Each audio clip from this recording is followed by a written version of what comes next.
Well, guys, had to stop by Walmart again today. Spend another $240 on some good old audio gear. And the guys over at Custom Speaker Pods sent me some goodies here too that are just going to help the build be that much better. Of course, this is the series where we are building the world's biggest Walmart subwoofer system using Walmart subs, Walmart amps, Walmart wire, and now we have Walmart speakers to put in the doors. It's gonna be a good ride.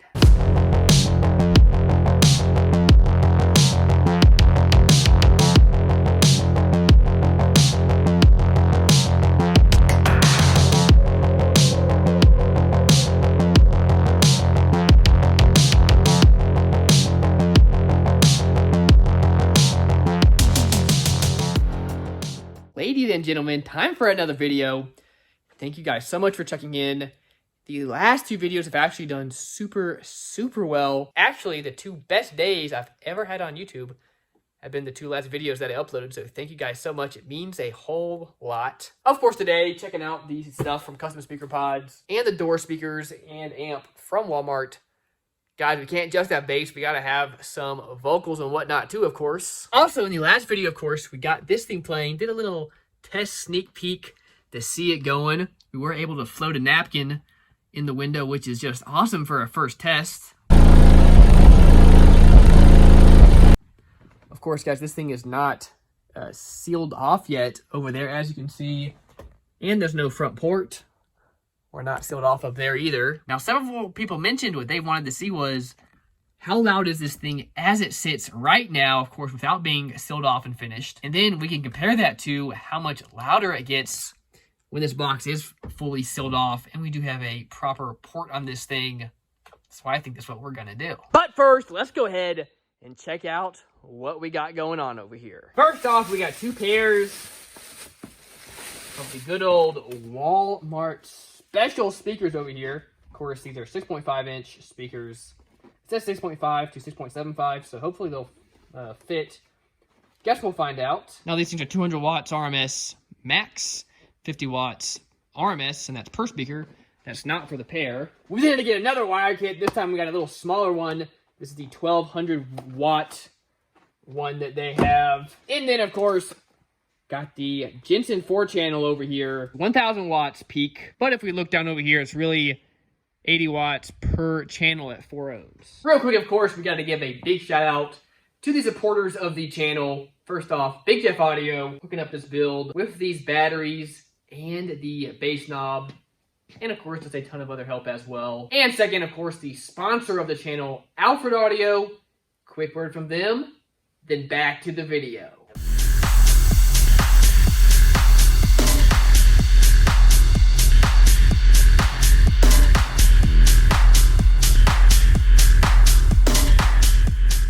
Real quick, guys, here's a quick sneak peek of some new products over on Alfred Audio. First off, guys, we've got the new Arnold Neos. Arnold's known as one of the best speakers out there. Definitely one of my favorites. And then over here, guys, we've got a bunch of amps from the new Sport line. This is, of course, replacing their AAK line. New looking design, but still Korean half bridge. And these are cheaper than the AAKs as well. Will, of course, be a link in the description below to Alfred Audio. Go check out their new Sport line. But back to the video. Let's see what the good old guys from Custer Speaker Pods sent us. This is super exciting.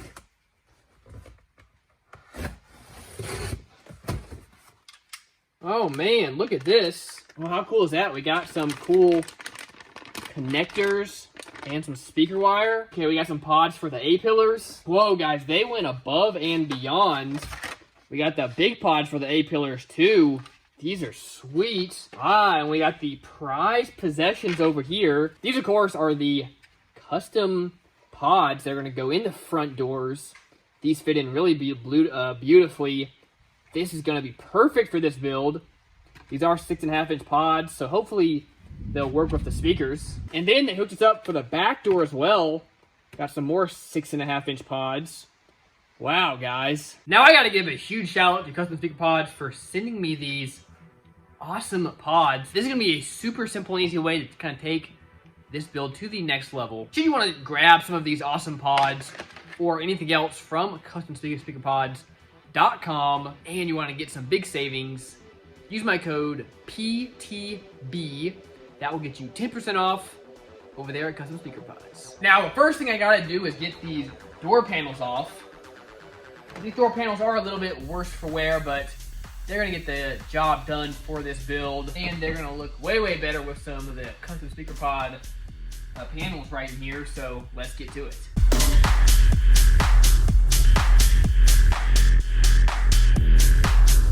So it looks like we had some Scar speakers in here from the previous owner. No idea if they work or not. And then they had some tweeters or something. As you can see, they cut the wires at some point. Here's the back of the panel. As you can see, they did have some sort of tweeter mounted in here, but we're not gonna need none of that anyway. Now, the one thing I like about these GM vehicles is that they have this cover right here that is super easy to remove. All you gotta do is bend these tabs, and then you can push it right out. That then leaves a really perfect place. They sit in here just like this. So all we gotta do is drill out a couple holes and we'll be golden.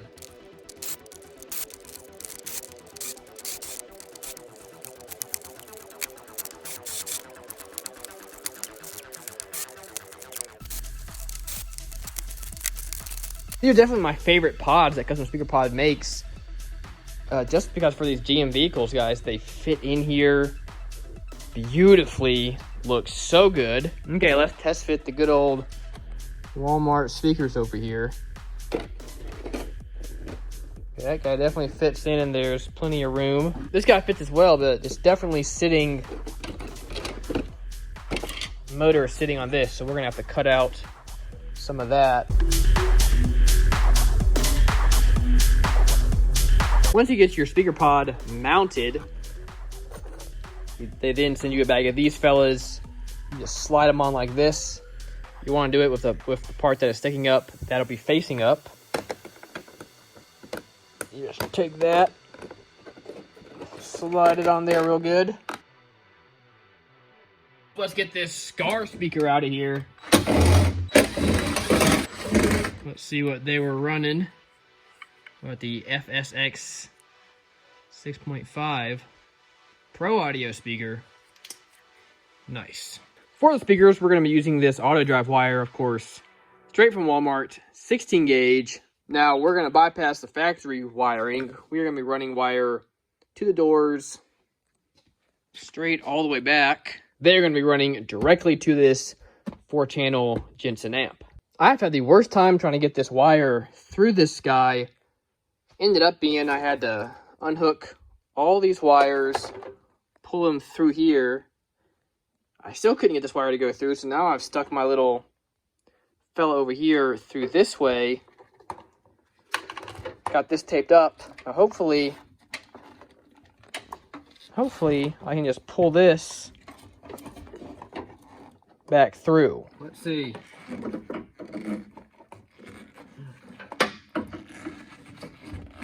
Oh, finally. Y'all, what an absolute pain.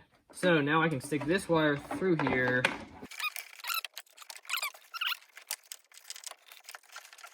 All right, so now I got the wire running through there. Now we're back under here. We got all this junk we got to deal with. That plugs in right there. There's in this little safety guy that snaps down over it. What a pain. Okay, that guy goes in there and it locks down. Then there's this fella. Wraps up along here. And plugs into the fuse block. Okay, I think that's all back together. All right, got my wire ran through there. Might as well put these panels back on because I don't plan to be pulling this back apart anytime soon. And this will at least kind of keep them safe. Now, Custom Speaker Pods actually sent me some nice wire and connectors. Now, unfortunately for me, this is a Walmart build, and I said I would use Walmart wire, so that's what we're going to do. So I'm going to save this stuff for later. That being said, I do want to put some connectors on this end so that way I can pull my door panel on and off. And I've got these little cheapy connectors from Amazon lying around, so we'll use these. I don't think Walmart sells these connectors. If they do, let me know, guys. And hey, I'm sorry. I've got these sitting around, so this is what we're going to go with. Let's get these speakers mounted in here. Now, these Walmart speakers did come with the longest little screws over here, which is just fine. Won't hurt anything. I get this lined up, and then I am going to pre-drill my hole. I'm going to go ahead and stick the first screw in here. Make sure it works, and it does.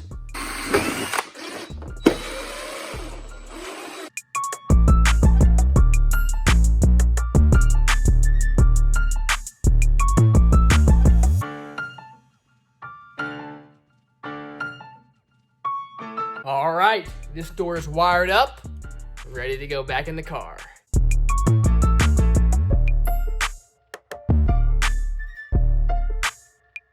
Look at how cool that looks. Well, of course, if you think Walmart speakers are cool. But, y'all, the pod, again, this is my favorite pod because it really fits in here perfect. Guys, it looks like it's, you know, factory. Obviously, we could have got it color matched. But I kind of like the black. It stands out. This is awesome. All right, let's shut the door, see how much room we have. Plenty of room. When you go to push your brake, you might bump on the speaker if you're not being careful. But, you know, base life, it is what it is. I am stoked on these things. You can tell this side's been less tampered with. It still has the plastic. But, look at that, guys. It's got a totally different speaker from the scar that was on that side.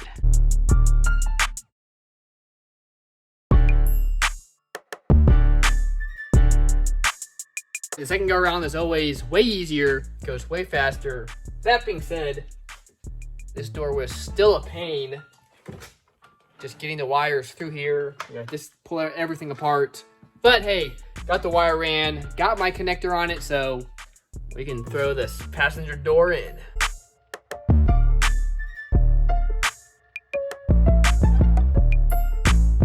Passenger doors in. Cannot wait to get these things hooked up and playing. So I'm at a different Walmart that's not in my town, and they have way more stuff than mine has. For example, I only have these 2500 watt amps. They got a 1500 watt version. They got more of the Jensen amps. Got way more head units. And they got totally different wiring packs too. Huh. Interesting. Let's take a look at the amp, just to show y'all what we got. Inputs, outputs. We got two 25 amp fuses. Of course, the RCA inputs. It also has high level inputs if you want those. One thing to notice though, this does have a Bluetooth control on it. Personally, I like an amp with a good old knobs on it to adjust everything. That's just me.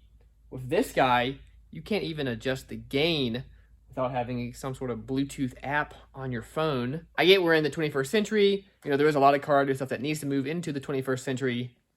That being said, with one of these, that means, hey, you got to have an app in your phone if you want to adjust the gain and whatnot. Shouldn't be a big deal, but just not what I'm used to. One nice thing, it did come with grommets, which is really nice. Keep this thing elevated off the box a little bit. And it came with screws, and it also came with washers and lock washers as well. Okay, Jensen. Now, since we have all this extra room on the sides here, a lot of people, when they're doing a wall build like this, they'll mount their speaker amps on the sides just to get them out of the way. That way they can utilize as much space in the back for batteries and their, you know, real big boy bass amps. That being said, little teeny system here, and we have room for this little guy, so I'm going to run it in the back. It'll just make wiring simpler, especially since we're using the Walmart wire and the grounds they give you are only like 2 feet long. So that's what we're going to do. I either can put it right there in the middle, or I can put it down there. I'll mess around and see what works best. All right, the amp is in. Thought about putting it down here, but if I did that, well, it would have been upside down for the wires to roll around the right way. I feel like this will get the job done. Hey, here's the 1200 watt amp kit from Skoshi, however you say it. No idea. One thing that is nice as opposed to the bigger kit, this one does already have a ring terminal on it, so don't have to mess with that. Of course, for our ground, we will have to cut this guy off and put a ring terminal on it. Other than that, comes with the standard stuff. All right, that's a lot better. Next up, we got to run the RCAs. Now, just to make this easier on me so I don't get confused as which is which, this pair of RCAs, I've got R for rear on both sides. And this one, I have F for front. That'll just make my life simple. We've got our 3 RCAs ran, of course, through there and through here. We'll pull them around to the back. All right, now I've got them ran around to the back. I've got my front ran to channels 1 and 2, and the rear ran to channels 3 and 4. Got the little Jensen wired up. I gotta say, this thing has way better terminals on it than these guys. Look at that junk. Anyway, got everything in, got it all hooked up, ran some wires to test it out, see if it'll turn on. All right, let's fire this fella up.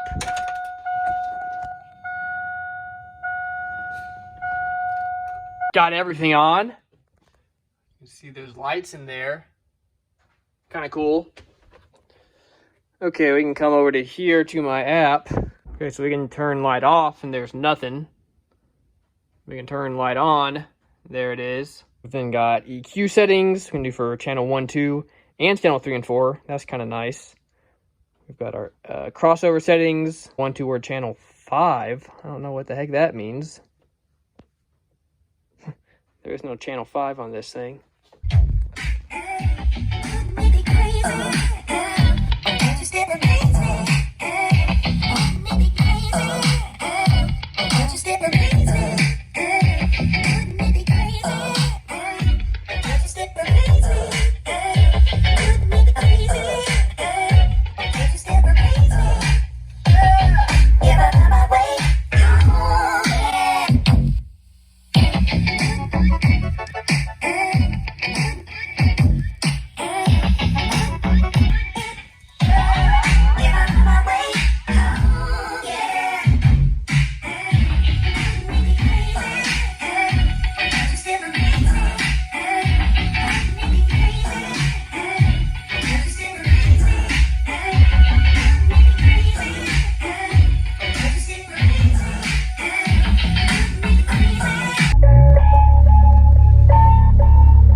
Guys, oh, that is awesome to have this thing kind of fully playing. I gotta say, those little speakers were actually surprising. Sounded better than I thought they would. At lower volume, they didn't sound that great, but once you really turned it up, of course, this amp, really able to put more power to it than your stock head unit or whatever. Hey, it actually sounded not too bad. Also, of course, being able to have, 4 of them up front as opposed to 2 definitely helps. Well, guys, we still have a lot of work to do. We, of course, got to put in the rear speakers, and then we got to finish off the whole front of the box, and of course clean some of this up. I'm gonna have a relay back here, so instead of having it all twisted together, again, we're gonna have an actual relay to power each of those. Also, of course, we have our AC system back here, so I'm gonna figure out some way to allow this to turn on and blow some cold air through here, even if it's just maybe that guy right there blowing it out. Who knows? We'll figure something out. Also, of course, got to hook up a bass knob for the bass RCAs coming out of the head unit and get the whole front put back together. We still have a lot of work to do. What I've been dreading doing is getting this front finished up, just because this whole thing is curved. So every single piece of wood that I cut, that's going to be curved. Obviously, this way, it's going to be curved. Still a lot of just really tedious work to get this system done. Also, I apologize, I'm pretty dirty. I was out cutting down trees all evening. And then it got too dark to cut down trees, so figured I needed to come in here and get these things playing. Next, we gotta pull out the back doors. As you can see, we're missing our lights. And look at this, guys. I got sheetrock screws holding this thing on. Oh boy. Oh boy, this has a different speaker than the last two. We got some sort of Pioneer back here. And this back door has a Pioneer speaker as well.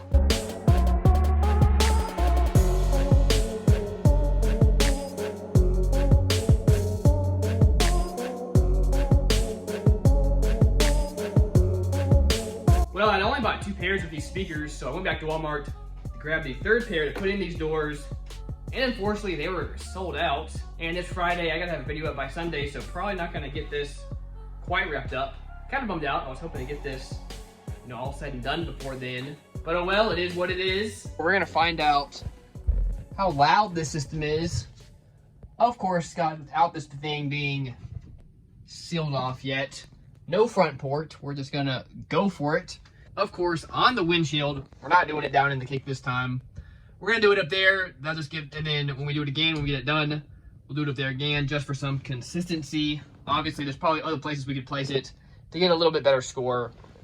We also have the driver's side door open for now. All right, we have a sweep generator. So this is gonna start at 100 hertz, go down to 20 hertz. This will be able to tell us kind of where this thing peaks at.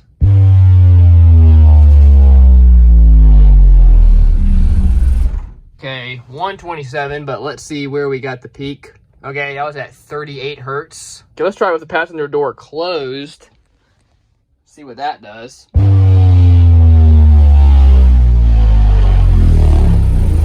Not as good of a score though. That says 39 hertz.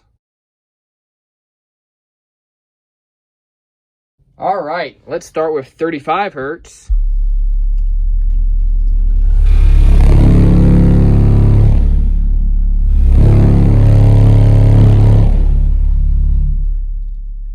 Peaking out at about a 139.2.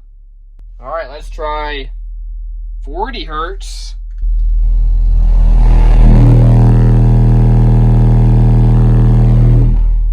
Hey, breaking up into the 140s, 142.9. All right, let's try 50 hertz.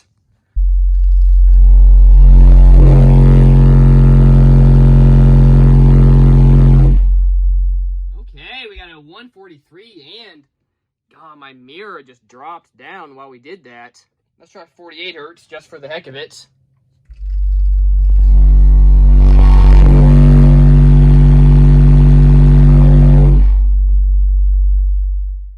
All right, still getting a 142.2. Right now, guys, it's just running off of battery voltage. As you can see, we're sitting at about 13 volts. Of course, if we could get these guys up to 14.4, I bet we would get a good deal more power. Let's try 30 hertz just for the heck of it. See what these things do. Look at it move. Not a crazy score, though. Okay, to get that low, these things definitely need a port. They were unloading like crazy there, and that kind of reflects why we didn't get a very good score. Well, there you have it. Obviously nothing crazy, but considering we have a box that is not tuned whatsoever in a wall that is not sealed off whatsoever, I really can't be too upset at it. It's going to be super, super interesting, though, to see how much it improves once we get all this done. Let me know in the comments how loud you think it'll get once we get it done. I definitely think it's going to help. That being said, we only have 4, pretty small amps on these guys. So it's going to be whatever it's going to be, I guess.